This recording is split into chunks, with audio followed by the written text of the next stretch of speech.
Today I'm going to show you what to do if Google Chrome doesn't open when you click it.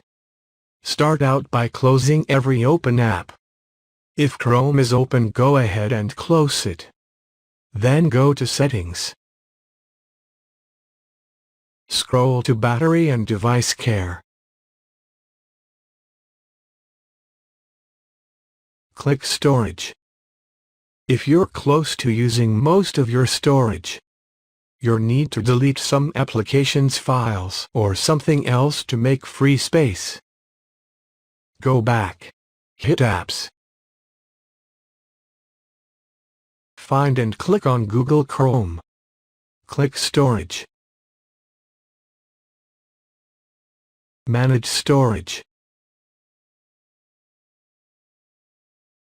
Clear all data.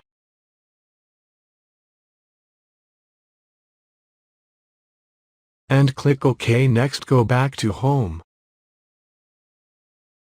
Go to the Play Store. Type in Google Chrome.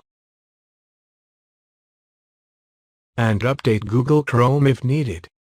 After that, restart your phone and open Chrome.